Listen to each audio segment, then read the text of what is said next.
آج ویو 360 میں افغانستان میں امن کے لیے دوحہ میں مذاکرات، کابل کی سڑکوں پر مستقبل کے لیے امید اور خدشات کا اظہار، پشاور میں زرعی زمینوں کی رہائشی اور کمرشل عمارتوں میں تبدیلی شہر کی شناخت کے لیے خطرہ، اور بھارت کے زیر انتظام کشمیر میں 50 سال فوج کے کنٹرول میں رہنے والا توسا میدان اب بھی کشمیریوں کے لیے جان لیوا۔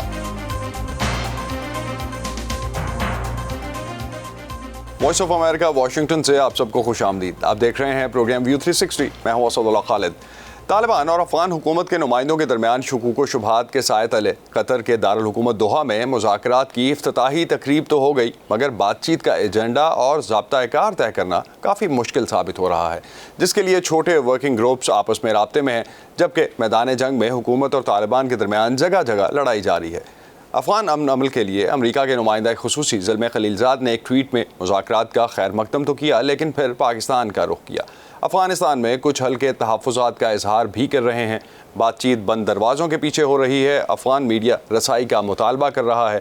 20 سالہ جنگ میں ہلاک ہونے والوں کے لواحقین چاہتے ہیں کہ اس تاریخی موقع پر ان کی آواز بھی سنی جائے، اور خواتین کو خدشہ ہے کہ امن کی خاطر معاشرے کو 20 سال پیچھے لے جانے پر کوئی سمجھوتا نہ کر لیا جائے۔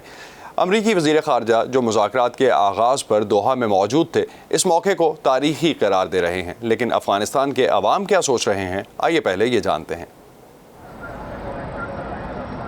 سالہ سال سے بدامنی کے شکار افغانستان میں امن کے امکان پر کابل کی سڑکوں پر لوگ کچھ پر امید تو ہیں، لیکن ان کی خواہش ہے کہ فریقین اپنے نہیں بلکہ عوام کے حق میں بات کریں۔ میں چاہتا ہوں کہ امن مذاکراتی ٹیم افغانستان کے عوام کے بہترین مفادات پر غور کرے۔ قربانی دینا، جانے دینا، سالوں سے مہاجر بننا افغان عوام کا مقدر بن گیا ہے۔ ہماری مذاکراتی ٹیم کو ان نکات پر غور کرنا چاہیے۔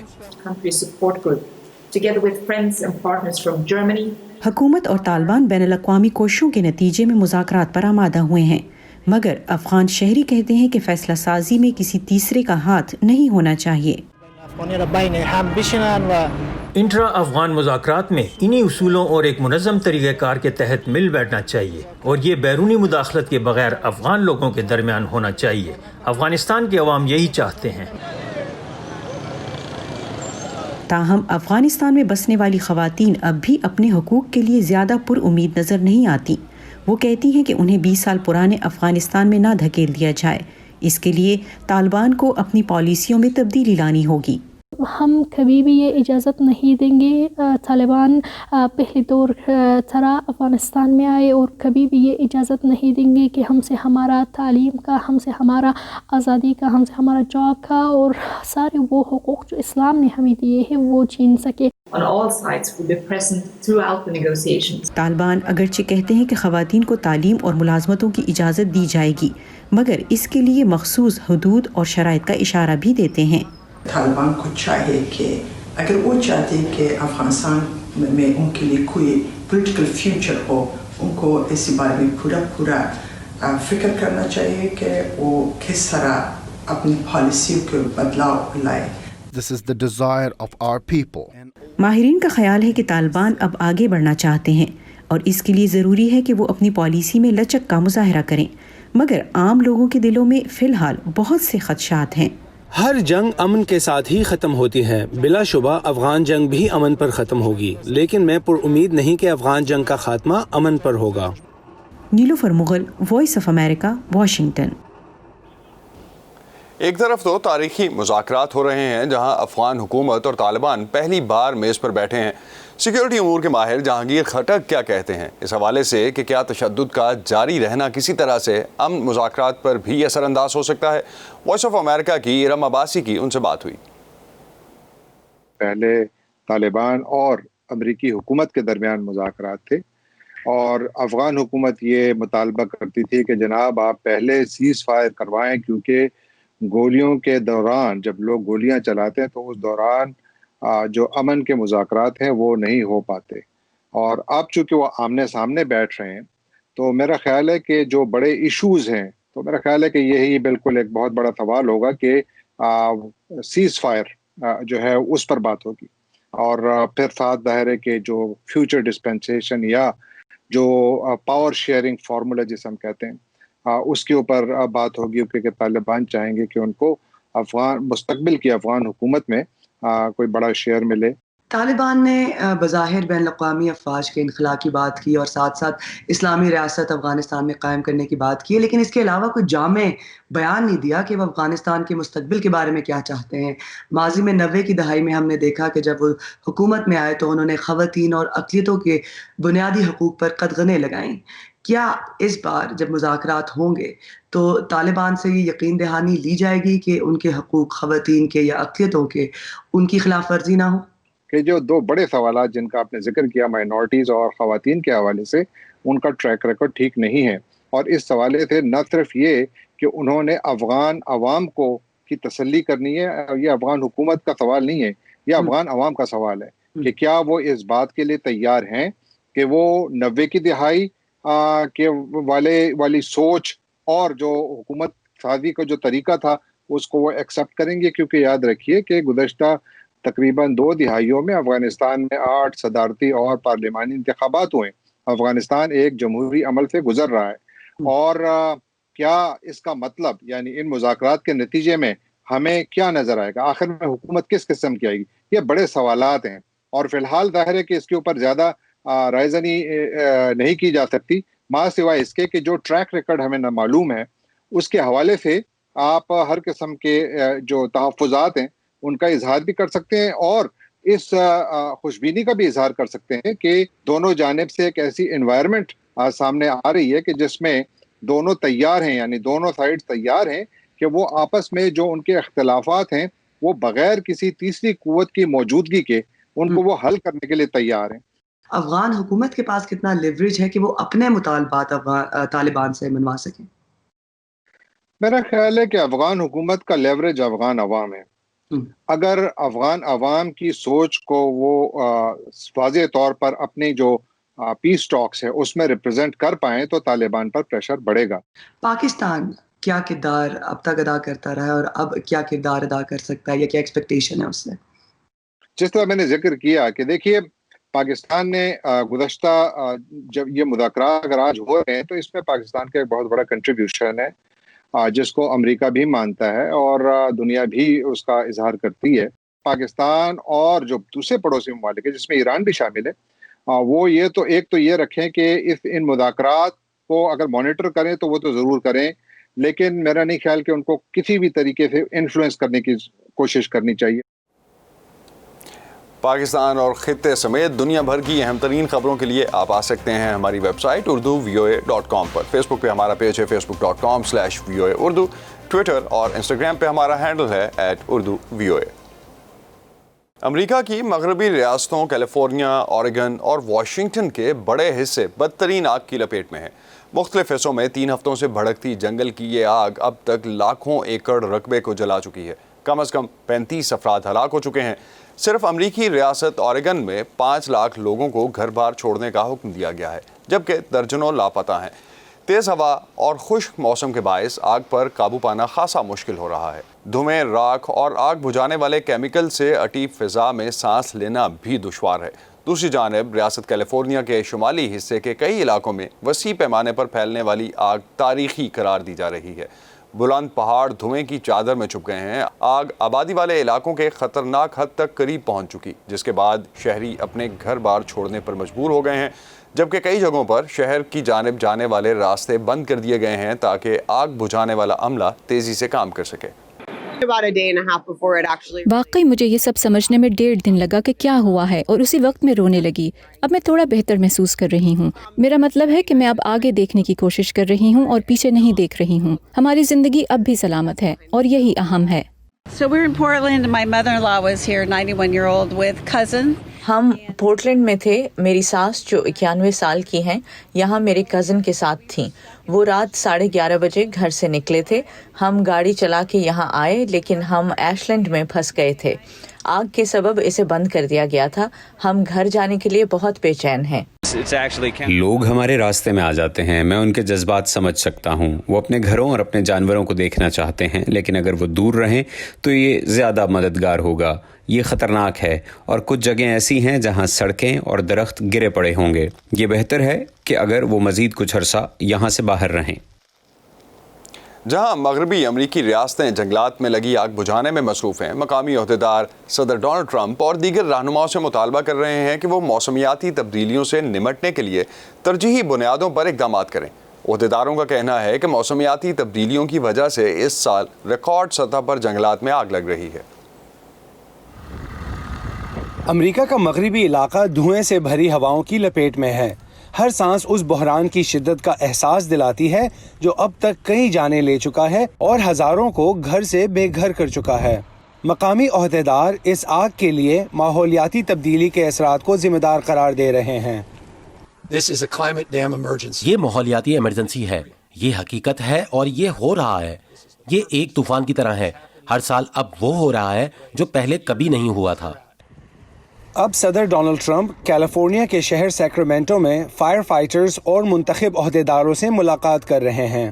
ہفتے کے روز ریاست نیواڈا کے شہر رینو میں ایک انتخابی ریلی میں صدر نے اپنے انتخاب میں اس آگ کا ذکر بھی کیا۔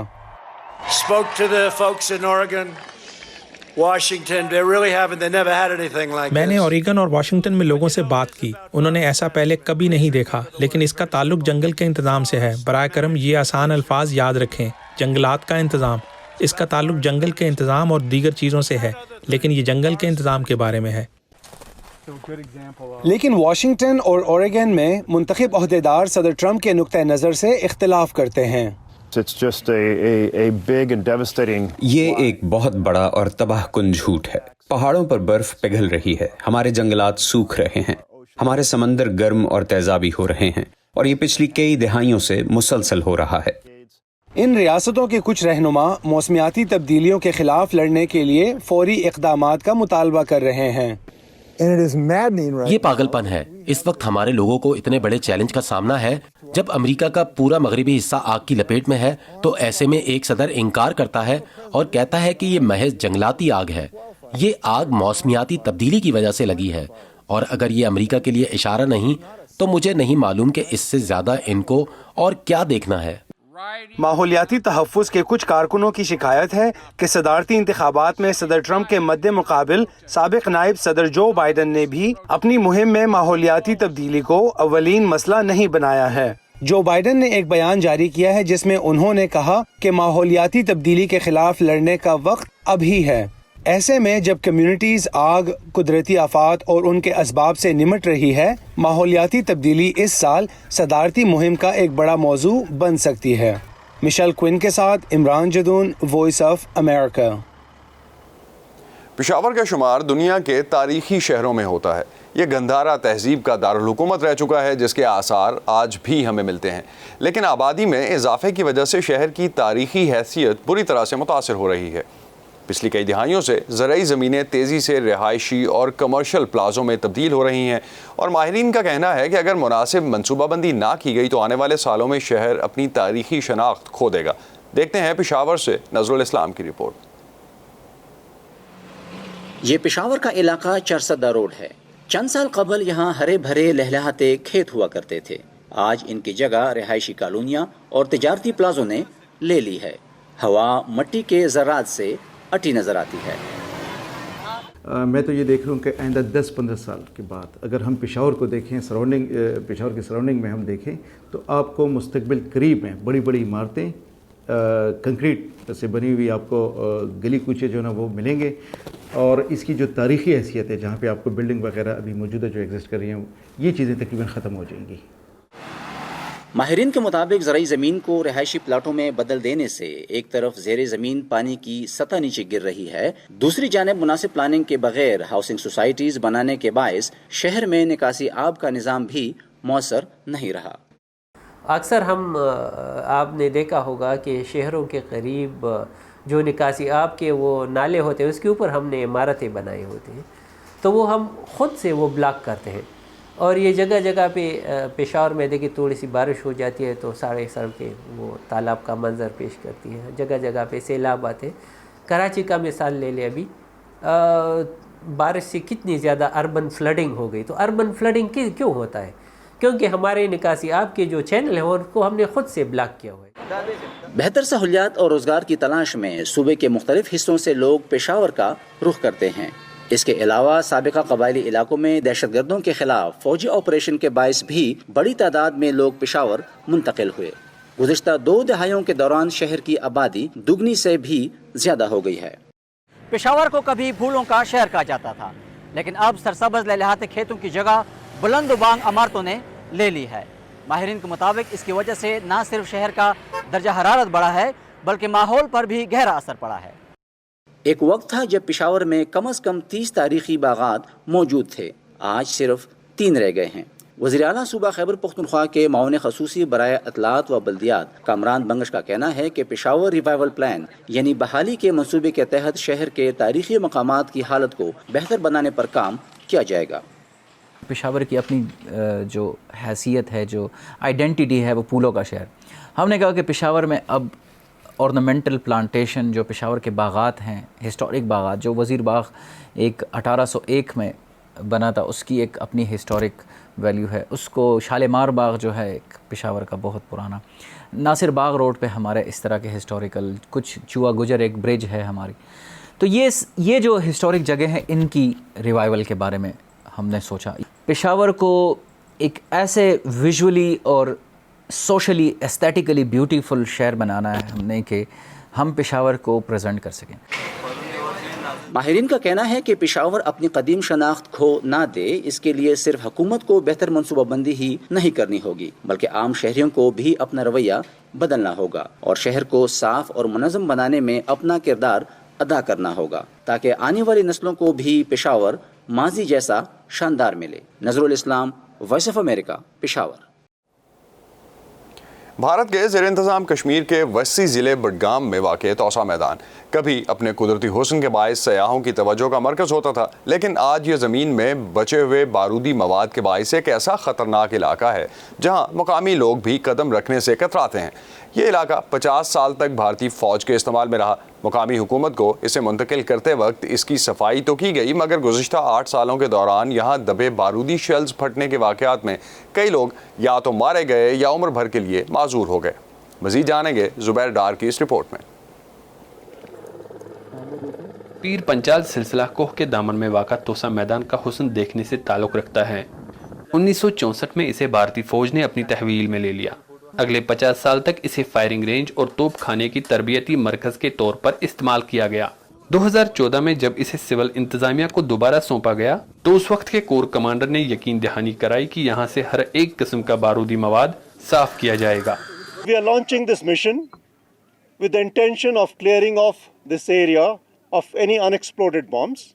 چند سال پہلے بھارتی کشمیر کی اس وقت کی حکومت نے توسا میدان کو سیاحتی نقشے پر لانے کا فیصلہ لیا تھا۔ سیاح تو آئے نہیں، توسا میدان کے اس خوبصورت علاقے میں دور دور تک بکھرے بنا پھٹے بارودی گولے آس پاس کے دیہات کے لیے دکھ اور تکلیف کا باعث بنتے آ رہے ہیں۔ ان کا شکار بڑے ہی نہیں بچے بھی بنتے ہیں جو گیند نما شل یا راکٹ کو کھلونا سمجھ کر اٹھا لیتے ہیں۔ کچھ ایسا ہی کمسن فیاض نے بھی کیا۔ جب شل پھٹا تو فیاض کی 2.5 برس کی بہن موقع ہی پر ہلاک ہو گئی اور وہ خود اپنی دونوں ٹانگوں سے محروم ہو گیا۔ جب شور اٹھا تو میں نے شور سنا تو میں گھر پہنچ گیا۔ گھر میں نے دیکھا فیاض پڑا ہوا تھا نیچے۔ ہم فی الحال یہی سوچتے ہیں اس کو ہم پڑھائیں گے اچھی طرح سے۔ میں یہاں پڑھنے آیا ہوں، میں یہاں ڈاکٹر بننے آیا ہوں۔ گزشتہ 6 برس کے دوران توسا میدان کے علاقے میں ہزاروں مویشی اور بھیڑ بکریاں بھی بارودی دھماکوں میں مارے گئے۔ چند سال پہلے مویشی چراتے ہوئے ایسے ہی ایک واقعے میں ہاجرہ کا خاوند بھی اپنی جان گنوا بیٹھا۔ اسے شدید زخمی حالت میں اسپتال لیا جا رہا تھا، لیکن اس کے راستے میں ہی موت واقع ہو گئی۔ اس کے گزر جانے کے بعد مجھے طرح طرح کی مشکلات کا سامنا کرنا پڑا۔ ایک بیوہ کے لیے بچوں کو پالنا پوسنا کوئی آسان کام نہیں۔ انسانی حقوق کے کارکنوں کا کہنا ہے کہ فوج اور انتظامیہ کو صورتحال کو سنجیدگی سے لینا چاہیے۔ 2-3 پٹیشنز ہم نے کی تھی فائل۔ ایک تو ہم نے نیشنل ہیومن رائٹس کمیشن میں کی تھی، وہ وہاں پہ چل رہی نیشنل ہیومن رائٹس کمیشن کے اندر دلی کے اندر، اور جتنے بھی ایف آئی آر ہوئے ہیں وہاں پہ آج تک اس کا پتہ ہی نہیں ہے کہ ان ایف آئی آر کا ہوا کیا، کس کے خلاف ایف آئی آر ہوا، کون اس میں ملزم تھا، تو کچھ سمجھ نہیں آ رہا اس میں۔ فوج نے توسا میدان کے علاقے کو بارود سے صاف کرنے کے لیے 2013 میں فلاح کے نام سے ایک آپریشن شروع کیا تھا، جس کے بعد یہ دعویٰ کیا گیا کہ علاقے کو بارود سے پاک کر دیا گیا ہے اور لائیو شیلز کو ناکارہ بنا دیا گیا ہے۔ لیکن وقتاً فوقتاً ہونے والے حادثات ایک مختلف حقیقت پیش کرتے ہیں۔